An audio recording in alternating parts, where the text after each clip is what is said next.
Hello friends, नमस्कार दोस्तों। स्वागत है आपका अपने यूट्यूब चैनल डीपी एडुकेयर पर।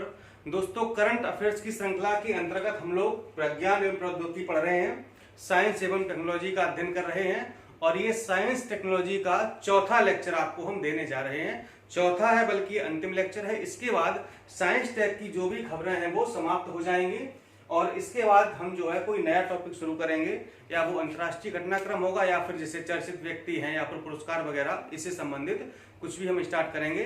जल्दी से करंट अफेयर समाप्त करके हम एक विषय लगाने वाले हैं। वो विषय कोई भी हो सकता है, जो लोग आप बताएंगे वही हम लगा देंगे, चाहे साइंस हो, इकोनॉमिक्स हो, ज्योग्राफी, हिस्ट्री, जो भी आप बताएंगे उसी को हम पढ़ाना प्रारंभ कर देंगे। तो चलिए शुरुआत करते हैं आज के लेक्चर की। जो पहली न्यूज है बहुत ही इंपॉर्टेंट है, इसको देखना है हमको। अंतरिक्ष रोबोट व्योममित्र, ठीक है। तो देखिए, जो भारत की स्पेस एजेंसी है इसका नाम है इसरो, ठीक है, इंडियन स्पेस रिसर्च ऑर्गेनाइजेशन। तो इसने जो है एक मानव सहित यानी कि मानव युक्त मिशन की योजना बनाई है और ये दिसंबर 2021 में इसको भेजा जाएगा, ठीक है। ये जो है दिसंबर 2021 में मानव युक्त मिशन अंतरिक्ष में इसरो की भेजने की योजना है। लेकिन इससे पहले ये क्या कर रहा है, परीक्षण कर रहा है, ट्रायल कर रहा है, यानी कि पहले मानव रहित मिशन भेज रहा है, इसके बाद मानव सहित मिशन भेजेगा। तो इसी क्रम में क्या हुआ है कि हाल ही में बंगलुरु में अंतर्राष्ट्रीय मानव युक्त अंतरिक्ष उड़ान पर एक सम्मेलन हुआ है। कहां पर? बंगलुरु में 22-23 जनवरी को हुआ था। तो इसमें इसरो ने घोषणा की है कि वह एक प्रायोगिक रूप से मानव रहित गगनयान महिला मित्र रोबोट व्योममित्र को भेजने की योजना बना रहा है या उसको भेजने की घोषणा की है, ठीक है। व्योममित्र का है, एक रोबोट है, वो फीमेल रोबोट है, ठीक है। रोबोट आप समझ रहे हैं ना। तो रोबोट को अंतरिक्ष में भेजेगा और वो जाकर के वहां पर जो भी उसकी यहाँ पर गतिविधियां हैं या जो भी समस्याएं हैं या जो भी चीजें हैं वहां पर ऑब्जर्व करेगा और देखेगा कि अंतरिक्ष में कैसा लगता है और मनुष्य के ऊपर अंतरिक्ष की जो सारी गतिविधियां हैं उनका क्या प्रभाव पड़ता है, ठीक है। तो ये व्योममित्र क्या है, ये एक महिला रोबोट है, इसको भेजा जाएगा अंतरिक्ष में, ठीक है। ये मानव नहीं है लेकिन मानव से मिलता जुलता है, यानी कि जो भी हमारे ऊपर किसी गतिविधि का असर पड़ता है तो वो उसके ऊपर भी पड़ेगा।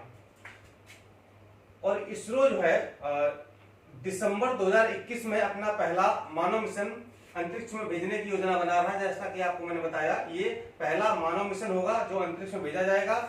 इससे पूर्व इसरो दिसंबर 2020 में और जून 2021 में मानव रहित मिशन को अंजाम देगा, ठीक है। तो दिसंबर 20 में तो यही भेजा जाएगा, कौन सा, ये जो व्योममित्र है, ठीक है। इसके बाद अगले साल जून 21 में भी एक इसी प्रकार का मानव रहित मिशन और भेजा जाएगा। तो इन दोनों मिशनों से ये पता चल जाएगा कि वास्तव में मनुष्य यानी कि इंसान या ह्यूमन अंतरिक्ष में सरवाइव कर सकता है कि नहीं कर सकता है, ठीक है। यानी वहां पर वो जीवित रह पाएगा या नहीं रह पाएगा, किन किन चीजों का उसे सामना करना पड़ेगा, क्या क्या समस्याएं होगी, इन सारी चीजों का अध्ययन करने के लिए पहले हम रोबोट भेजेंगे 2 बार, इसके बाद हम जो है मनुष्य भेजेंगे अंतरिक्ष में। जो व्योममित्र है वो अंतरिक्ष में मानव शरीर के क्रियाकलापों का अध्ययन करेगा, यानी जो भी हमारे अंदर जैविक और रासायनिक क्रियाएं होती हैं उन क्रियाओं पर अंतरिक्ष में क्या प्रभाव पड़ेगा, उन सारी चीजों का अध्ययन ये व्योममित्र रोबोट करेगा। और यह रोबोट, इसको जो है एक नाम दिया गया है, इसे हाफ ह्यूमनॉइड रोबोट कहा गया। हाफ ह्यूमनॉइड यानी कि पूरा ह्यूमन नहीं है, हाफ ह्यूमनॉइड रोबोट कहा गया है क्योंकि इसके पैर नहीं है, सिर्फ ये आधा है, कमर तक का बना हुआ है, इसके पैर नहीं है और ये सिर्फ आगे और बगल में झुक सकता है, पूरी तरह से नहीं झुक सकता, ठीक है। यानी कि ह्यूमन से, मनुष्य से, इंसान से मिलता जुलता इसको बनाया गया है, अंतरिक्ष में भेजा जाएगा। जो भी मनुष्य के क्रियाकलाप हैं अंतरिक्ष में क्या हो रहे हैं, उन पर क्या प्रभाव हो रहा है, इन सारी चीजों का ये अध्ययन किया करेगा। कौन? रोबोट व्योममित्र, ठीक है। और ये बेसिकली महिला रोबोट है, ध्यान रखना है, ठीक है, पुरुष रोबोट नहीं है। अगली खबर है, शनि ग्रह के 20 नए उपग्रह खोजे गए हैं हाल ही में। शनि ग्रह आपको पता ही है। और शनि ग्रह के 20 नए चंद्रमा खोजे। चंद्रमा क्या मतलब? उपग्रह होते हैं, किसी ग्रह के उपग्रह, उनको हम चंद्रमा भी कहते हैं। तो ये सभी जो है शनि का चक्कर लगा रहे थे, इनको हाल ही में खोजा गया है। और अब जो है शनि ग्रह के चंद्रमा की संख्या लगभग 82 हो गई है, 82, यानी कि अभी तक की सर्वाधिक। क्योंकि इससे पहले जो सर्वाधिक चंद्रमा या उपग्रह थे वो बृहस्पति के थे 79, ठीक है। अब सर्वाधिक उपग्रह किसके हो गए हैं? चंद्रमा के हो गए हैं। और अभी तक किसके थे? बृहस्पति के थे। अगला है केवल महिला अंतरिक्ष यात्रियों द्वारा पहली बार स्पेस वॉक। ठीक है, तो अमेरिका की जो नासा एजेंसी है, उस नासा एजेंसी की यानी कि अमेरिका की 2 अंतरिक्ष महिला यात्री, इनका नाम है क्रिस्टीना कोच और जेसिका मीर, इन दोनों ने मिलकर के हाल ही में अंतरिक्ष में स्पेस वॉक किया है। और ये लगभग अब तक जो है लगभग आधी सदी में 450 से ज्यादा स्पेस वॉक हो चुकी हैं। तो ये पहली बार है कि सिर्फ और सिर्फ महिलाओं ने स्पेस में वॉक किया है, इनके साथ कोई भी पुरुष अंतरिक्ष यात्री नहीं था। तो ये नासा की एजेंसी ने हाल ही में रिकॉर्ड बनाया है जिसमें 2 महिलाओं ने एक साथ स्पेस वॉक किया है। अगला देखिए, विश्व की सबसे लंबी उड़ान का परीक्षण किया गया है। तो सिडनी यानी कि ऑस्ट्रेलिया की एक प्रमुख एयरलाइन कंपनी है जिसका नाम है क्वांटास एयरवेज। इसने क्या किया, अपने जहाज को न्यूयॉर्क से सिडनी के बीच यात्रा के लिए भेजा था, यानी कि न्यूयॉर्क से सिडनी के बीच यात्रा की है और इस यात्रा की कुल लंबाई लगभग 17,000 किलोमीटर है। ठीक है, ये 17,000 किलोमीटर है और इसको पूरा करने में लगभग 19 घंटे 16 मिनट का समय लगा है। इसलिए ये अभी तक की सबसे लंबी उड़ान परीक्षण है, लंबाई के हिसाब से भी और समय के हिसाब से भी। तो ये एक ट्रायल था, इसमें 40 यात्री सवार थे, साथ में चालक दल के सदस्य भी थे। और जो बोइंग कंपनी है जो जहाज बनाती है, तो बोइंग 7879 ड्रीम लाइनर द्वारा इसको संचालित किया गया था। इस उड़ान को इसके द्वारा संचालित किया गया था। कहां से? न्यूयॉर्क से सिडनी के बीच ये उड़ान इसने भरी थी। लंबाई कितनी है? 17,000 किलोमीटर है। टाइम कितना लगा? 19 घंटे 16 मिनट लगा है। और किस कंपनी ने? सिडनी की कंपनी है क्वांटास एयरवेज, इसने जो है इसको उड़ान के लिए भेजा था। अगला है ICGS एनिवेसेंट और अमृता कौर तटरक्षक बल में शामिल। ठीक है, तो ये क्या है? ये पोत हैं दोनों, एनिवेसेंट और अमृता कौर। तो ये जो है गार्डन रीच शिपयार्ड कोलकाता में निर्मित किए गए हैं और एनिवेसेंट को चेन्नई में व अमृता कौर को हल्दिया से संचालित किया जाएगा। जो चेन्नई पोर्ट है और जो हल्दिया पोर्ट है, तो वहां से इन दोनों को संचालित किया जाएगा। इनका कार्य क्या होगा? ये निगरानी करेंगे, कुछ नई चीजों की खोज करेंगे और बचाव कार्य का भी ये जो है वहां पर संचालन करेंगे। यानी कि अगर कोई डूब रहा है या कुछ और भी चीजें हो रही हैं तो बचाव भी करेंगे, या कोई आपदा वगैरह आ जाती है तो उसमें भी ये बचाव कार्य करेंगे, साथ ही निगरानी और खोज का काम भी करेंगे। दोनों पोत कहां पर? चेन्नई पोर्ट में और हल्दिया पोर्ट में। Next, Pranash missile. ठीक है, तो DRDO ने जो हमारा डिफेंस रिसर्च ड्रग ऑर्गेनाइजेशन है, तो ये जो है इसका विकास कर रहा है, किसका? प्रनास मिसाइल का। और ये भारत की थल व वायुसेना की मारक क्षमता बढ़ाने के लिए बनाई जा रही है। ये सतह पर सतह मार करेगी, यानी जमीन से जमीन पर मार करेगी और इसकी जो मारक क्षमता है वो लगभग 200 किलोमीटर है। ध्यान रखना है कितनी है? 200 किलोमीटर। यही परीक्षा में पूछा जाता है और ऐसा माना जा रहा है कि इसे प्रहार मिसाइल का आधुनिक रूप माना जा रहा है। जो अभी तक मिसाइल हमारे पास थी जिसका नाम है प्रहार, उसकी मारक क्षमता है 150 किलोमीटर। तो कहा जा रहा है कि ये एक SOS का संशोधित और नया वर्जन है। कौन? प्रनास। ठीक है, ध्यान रखिएगा, ये प्रहार मिसाइल का एक नया वर्जन है प्रनास मिसाइल। प्रहार की क्षमता थी 150 किलोमीटर, प्रनास की है 200 किलोमीटर। नेक्स्ट, MiG-27 विमान की विदाई। ठीक है, ये जो विमान था हमारा MiG-27, इसको विदा कर दिया गया है। तो भारतीय वायुसेना ने जोधपुर एयरबेस से इसको विदाई दी है।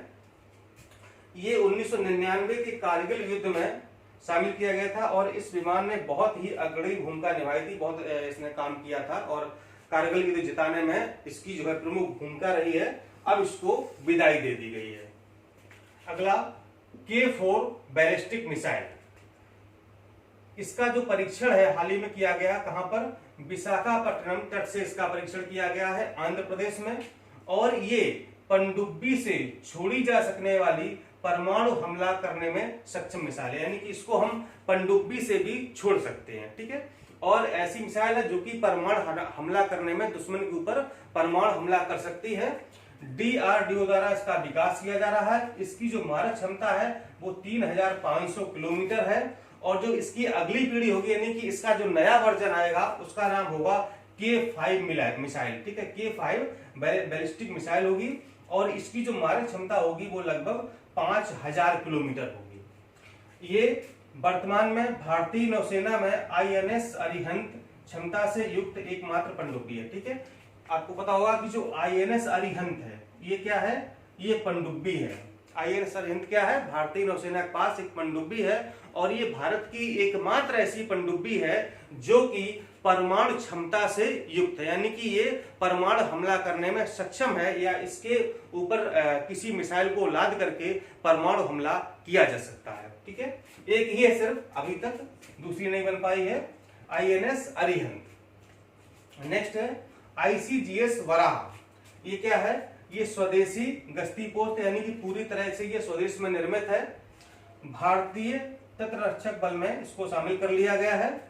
और क्यों किया गया है, चूंकि ये जो है पेट्रोलिंग शक्ति यानी पेट्रोलिंग क्षमता हमारी बढ़ाई गई, यानी कि जो वहां पर समुद्र किनारे निगरानी वगैरह की जाती है, कोई दुश्मन देश अटैक ना कर रहा हो, किसी दुश्मन देश की पनडुब्बी ना रही हो, है ना, तो इसकी जो है पेट्रोलिंग क्षमता को बढ़ाने के लिए ICGS वराह को शामिल किया गया है। और इसको रक्षा मंत्री के द्वारा चेन्नई पोर्ट ट्रस्ट में एक समारोह किया गया था, तो वहां पर इसको समारोह में शामिल कर लिया गया है रक्षा मंत्री श्री राजनाथ सिंह के द्वारा।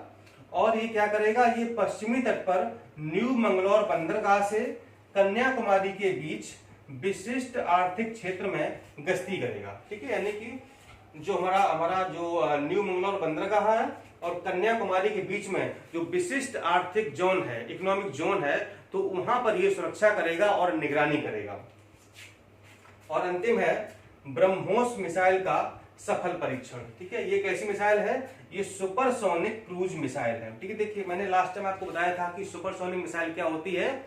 सुपरसोनिक मिसाइल वो होती है जिसकी गति 1 मैक से अधिक हो और 5 मैक से कम हो, ऐसी मिसाइल को सुपरसोनिक मिसाइल कहा जाता है। और जिस मिसाइल की गति 5 मैक से अधिक हो उसे हाइपरसोनिक मिसाइल के नाम से जाना जाता है। तो ये कैसी है, ब्रह्मोस है, इसकी गति 1 मैक से अधिक है लेकिन 5 मैक से कम है, तो ब्रह्मोस सुपरसोनिक क्रूज मिसाइल है। क्रूज मिसाइल क्यों है, क्योंकि ये क्रूज के ऊपर से छोड़ी जा सकती है।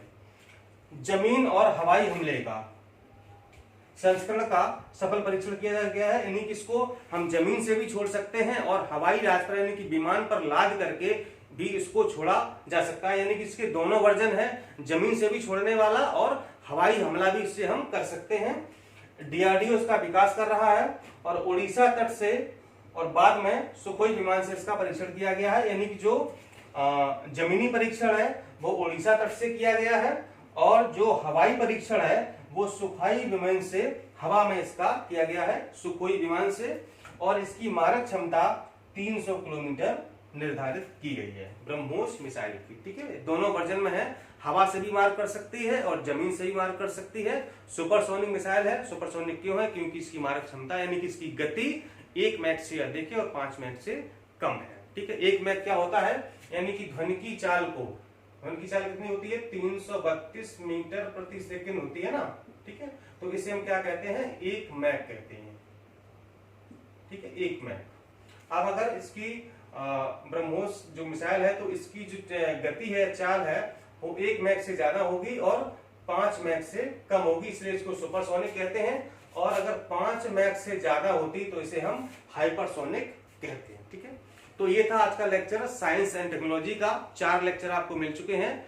उम्मीद है कि आपने चारों नोट्स बना लिए होंगे बाकायदा और उसकी रिवीजन भी आप कर रहे होंगे, क्योंकि यहाँ से आपके 2-3 प्रश्न साइंस टेक से अवश्य आएंगे, चाहे कोई परीक्षा हो, चाहे PCS की हो, खंड शिक्षा अधिकारी की हो या फिर समीक्षा अधिकारी की हो या अन्य कोई वनडे एग्जाम्स हो, साइंस एंड टेक्नोलॉजी से करंट के प्रश्न जरूर पूछे जाते हैं। यहाँ तक कि जो UPSC का पेपर होता है IAS का, उसमें तो साइंस टेक करंट से रिलेट करके बहुत ज्यादा पूछा जाता है। इसलिए इसको अच्छे से नोट्स बनाइए, विस्तार से नोट्स बनाइए। ठीक है, और इसके अलावा भी जो भी नया साइंस का करंट अफेयर्स आएगा तो वो आपको हम जल्दी से उपलब्ध करा देंगे। मिलता हूं अगले वीडियो में। नमस्कार।